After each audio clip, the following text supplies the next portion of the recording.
Hello and welcome to my channel.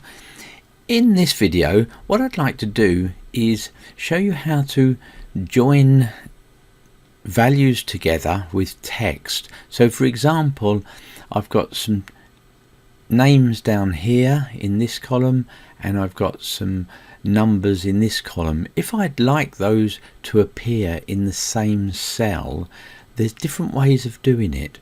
So let's show you the first way. What you could do is start typing exactly how you want it to look. So I've put the name, a space and 67 and press enter. And then if I start typing the second one, as soon as it picks up that there's a pattern, can you see it's dropped it all down here? So all I need to do is press enter, and there is what we call flash fill. Now if flash fill doesn't appear for you, I'll just delete these out. What you can do is use a key combination, a shortcut. So you've typed the first one in.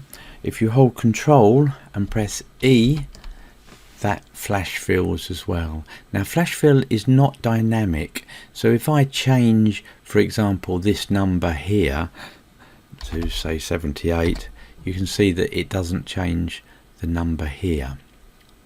So it's a great way of filling through, but remember it's just not dynamic. But if you want something a bit more dynamic, so let's copy this data. Let's down here, and we'll do the same, but this time we're going to make it dynamic. You start off with equals. Click the first cell that you want, then use the ampersand and then click the next cell. So we're joining these together, and if I press enter you can see that I've now got David 67. Now if I did want a space in there like the previous ones, what we're going to do is edit this. So I'll just press F2 to edit. After that ampersand, just put speech mark, space, speech mark, and then another ampersand. So the ampersand is joining these together.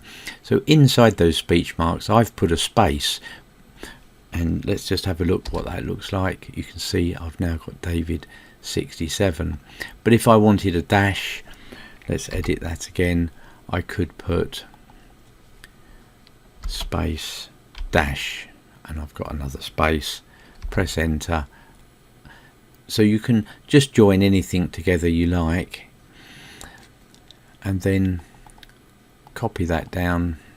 But now this is dynamic, so if I change this 78 to something else, 80, when I press enter you can see that that changes it to 80. So that's quite good if you want your results dynamic. If you didn't want the dash, that's as simple as just taking the dash out, having a space, and then copy down again, and now we're replicating the same results at the top. Okay, now if I wanted to use these as numbers, and let's give you an example down the bottom. So let's add these up here with auto sum. So we've now got 566. Let's say I wanted the word total in front of that. What I could do is, if I just edit this, after the equals, in speech marks put the word total. That's it. So we've now got that, the word total with a colon and a space in speech marks. I need to use an ampersand and then press enter, and now I've got the word total 566 all in the same cell.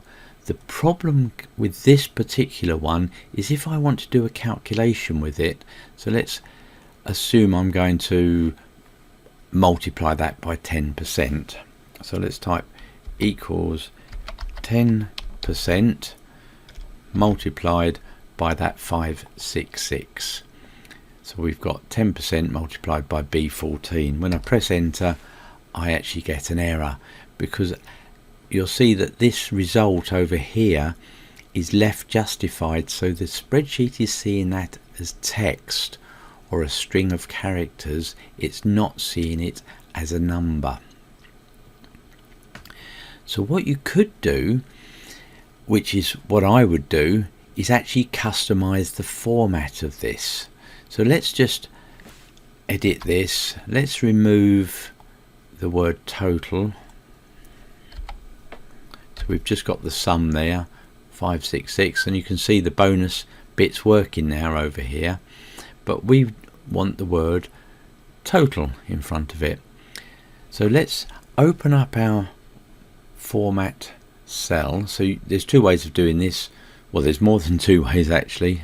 You can right click and come down to format cells, which opens up this dialog box, or you could come to the number group at the top and click the dialog launcher, that little tiny arrow there, and that opens it up. Or you can use the shortcuts, which is what I would do, Control 1, and that opens up your format cells. In front of that result there, we want the word total. So if you come down to custom, you can decide how you want that total to look. So there's the sample, it looks like 566.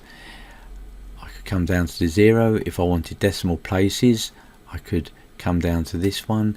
If I wanted the thousand separator, if it was going into the thousands, we could select this one.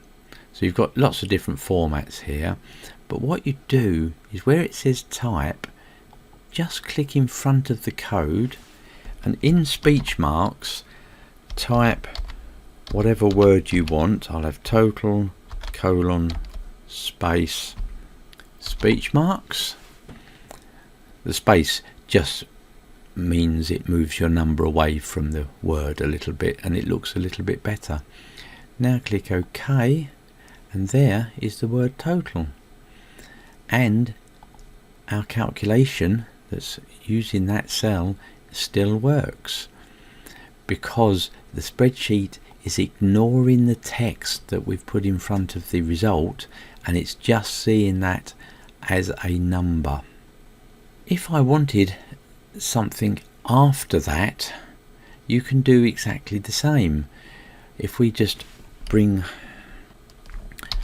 our dialog box up, I could put speech mark, space, and then we could put widgets sold, as long as that's in speech marks. Click OK. There it is, we've got total 566 widgets sold, but our calculation that's referring to that cell is still seeing that as 566. So you can format these exactly how you want without affecting the number. But by using the other methods, we had the flash fill that is not dynamic. That's the first one we did. Then we used the ampersand to concatenate, so that is dynamic, and then we used the format cell dialog box to format how we want that to look so that the spreadsheet sees it as a number. So I hope you gain something from that and maybe be able to use it. If you like the video, please give me the thumbs up, and if you don't want to miss future videos, make sure you click that subscribe button and the notification bell so you don't miss future videos. Thank you very much for watching and look forward to seeing you in the next video.